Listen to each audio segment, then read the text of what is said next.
los píos se dijeron: hagamos una torre, un sigurat, que toque el cielo, y hagámoslo en ladrillo.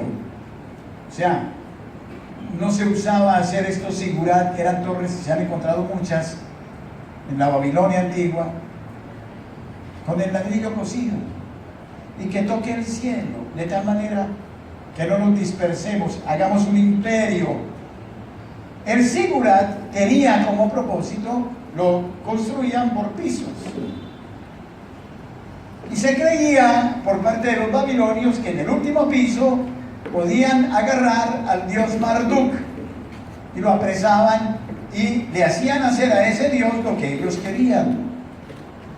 Del mismo modo allá, no sé si era el valle de Josafat, cuando hacen el sigurat, pretenden meter a Yahvé Dios, contenerlo en el sigurat, aprisionarlo, como pretendieron aprisionar la divinidad de Dios en el becerro de oro, porque el Señor no bajaba, Moisés no bajaba del monte Sinaí, entonces pretendieron meter en el becerro de oro a Dios. Es esa tentación del hombre de manejar a Dios, de hacer un Dios de bolsillo. Pero aquí lo que quiero hacer notar es que ellos dicen: hagamos.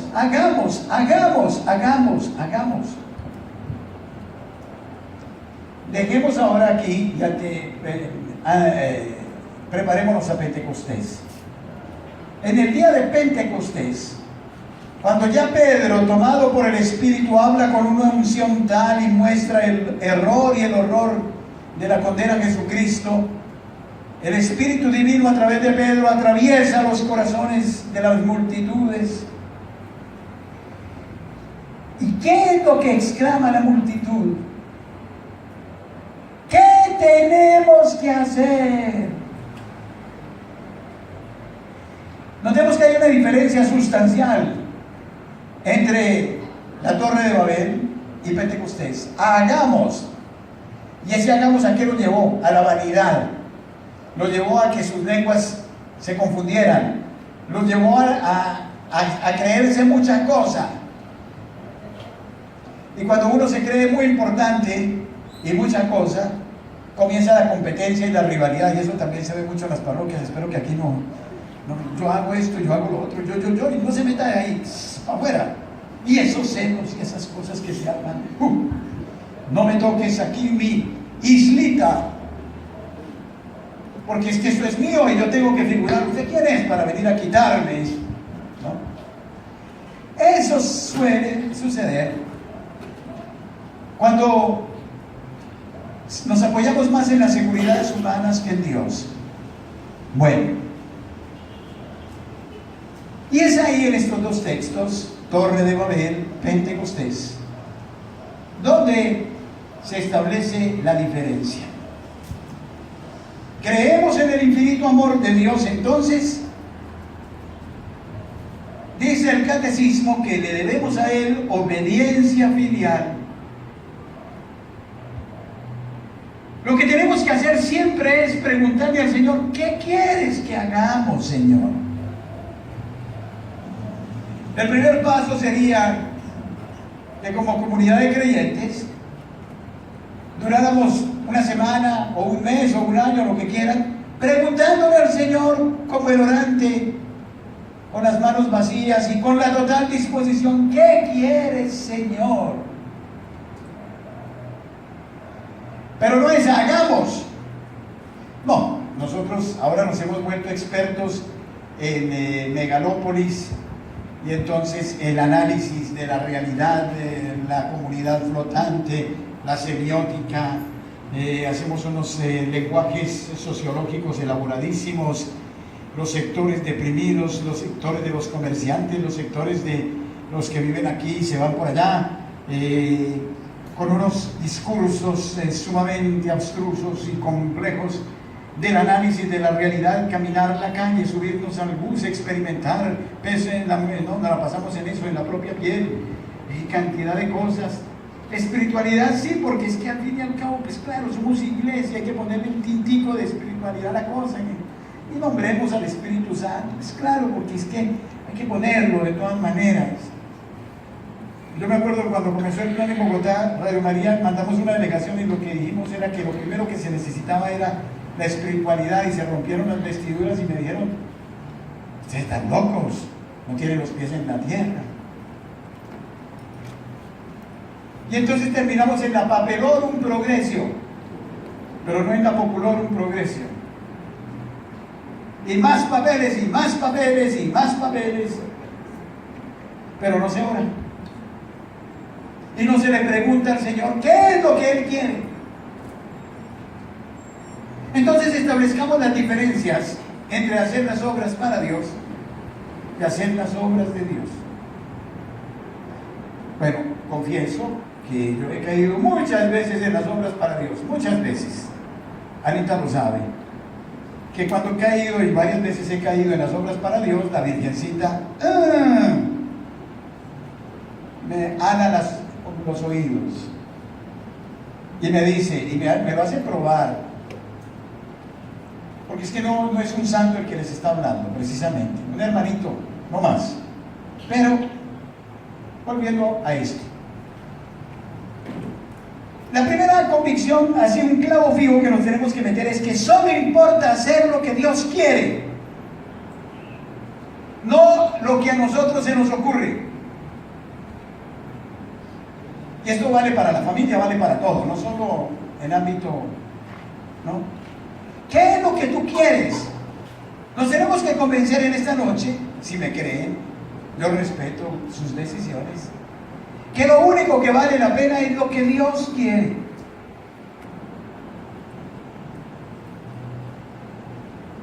Y que todo lo que Dios no quiera, el diablo lo alimenta. Ah, porque el diablo es experto. ¡Uy, qué maestro! Y entonces te hace sentir que tú eres poderoso y te da éxito, ojo. Y tú quedas fascinado de tu protagonismo. Pero así como subes como palma, después te caes como coco. Porque el diablo es el padre de la mentira.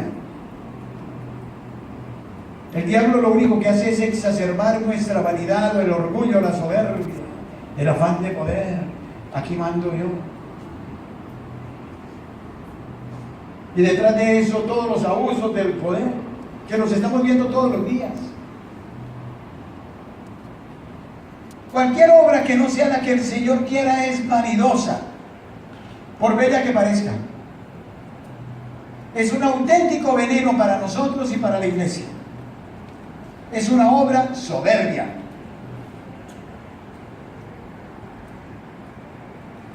De alguien se cuenta, y lo contaba él mismo en EWTN, que hizo muchas cosas en la iglesia, muchas, y se murió. Que llegó al tribunal divino, ante el tribunal divino, y le dijo: preséntame tus obras, extiéndeme tus manos. Cuando él extendió sus manos no había nada. Y dice que le dice el Señor: eres digno de condenación.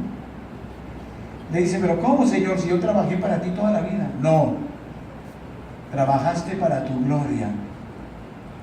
Me robaste la gloria que a mí me pertenece. Me usaste. Y él cuenta que la Virgen intervino porque era devoto de la Virgen para que le diera otra oportunidad.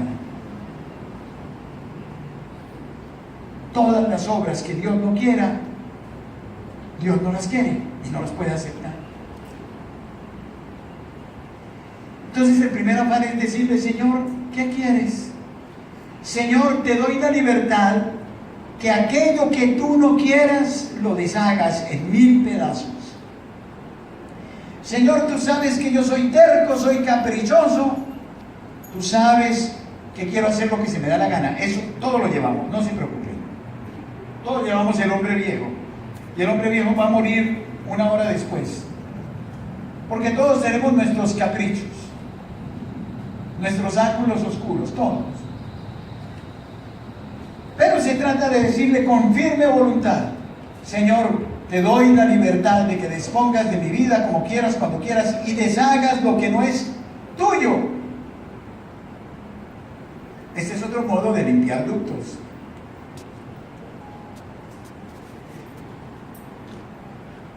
¿Y las obras de Dios qué son entonces? Mañana hablaremos de la Virgen para mostrarla como la maestra en las obras de Dios. Es sentirnos pobres delante del Señor, pero recordando aquel texto de Juan 14 que hemos meditado durante todos estos días. El que crea en mí, hará las obras que yo hago y superiores a las que yo hago.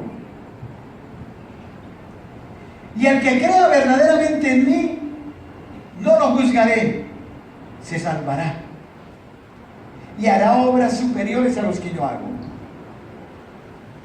Bueno, esta noche me podría yo aquí estar fascinándolos, dándoles a ustedes unas charlas de marketing y de todas estas cosas que ahora se venden, que uno queda fascinado y ustedes pagan 100,000, 200,000, hasta 500,000 pesos por la conferencia de tal señor que le vende todas las técnicas para vender, para tal. Ese es otro tipo de idolatría. Y muy sofisticada. Y cómo trabajar las emociones, y cómo colonizar al otro, y cómo dominarlo para que pueda comprar el producto que yo le ofrezco. Y tú puedes, todo eso, ¿no? Es tan agradable. Y eso está al orden del día, ¿no? ¿Y cómo te puedes sanar desde tu propia mente? Ay, perdón, aquí están los médicos, qué pena. Pero están vendiendo ahora eso. Sí, claro que la mente puede muchas cosas, pero puede mucho más la mente y la gracia de Dios con la mente.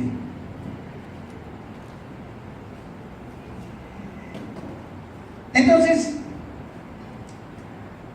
si somos medianamente inteligentes y creemos en Dios y en el amor de Dios, pues ¿qué más podemos esperar? El poder infinito de Dios. Entonces, en las obras de Dios se trata de clamarle a Él, diciéndole: Señor, solo tú en mí. Y hay algo maravilloso. Esto es inversamente proporcional.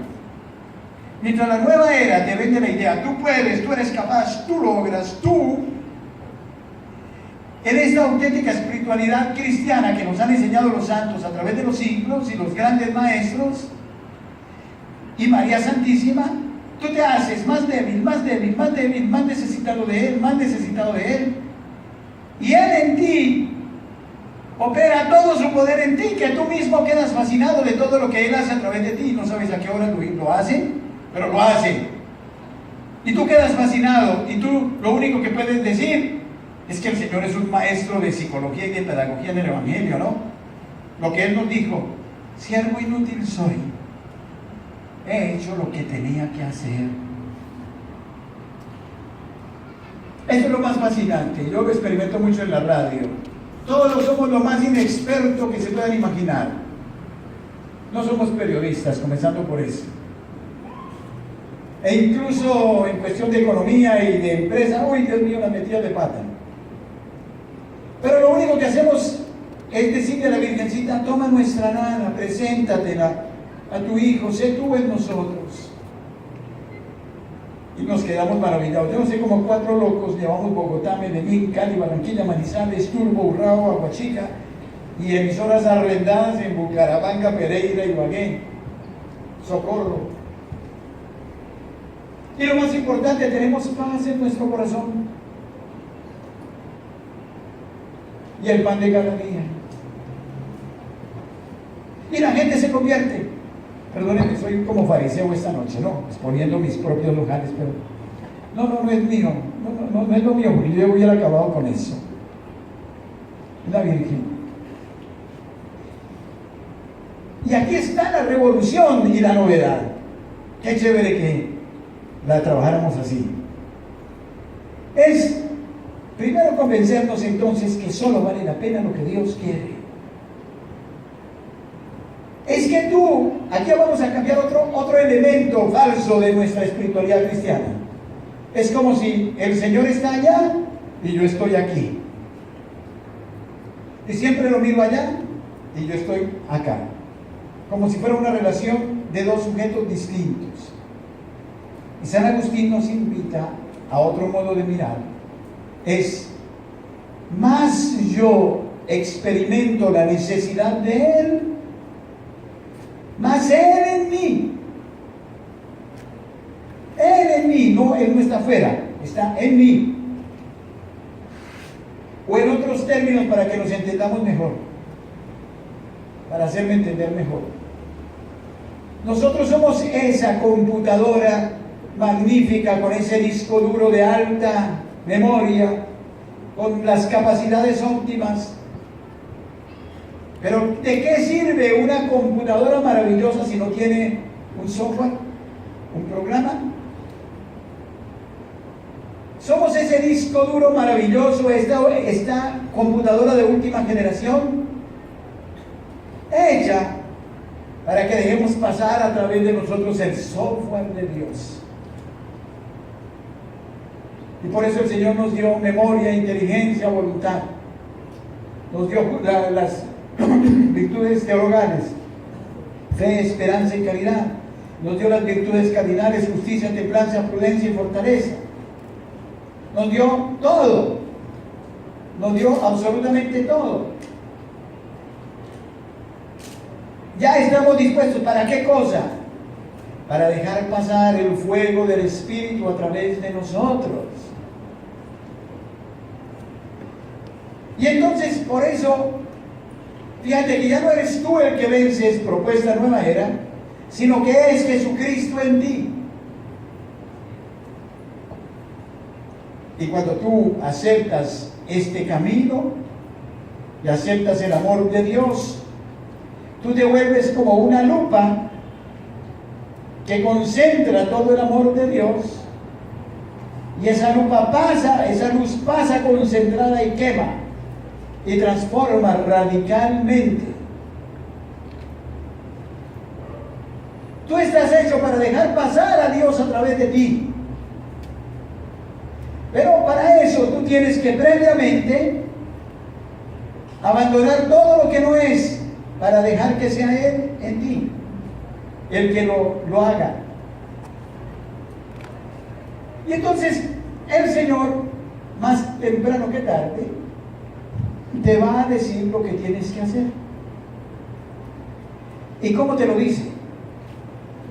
Te da el deseo de hacer algo y tú le dices al Señor: ¿tú quieres eso? Yo lo voy a emprender, y si no es tu voluntad, si se me cierran las puertas, no tengo ningún problema. Pero si se abren las puertas, es porque es una obra tuya. Y entonces, cuando Él desea esa obra, da la divina providencia, da los medios, se abren las puertas de manera increíble. Y te dice: no temas, pequeño, te llevo en la planta de mi mano.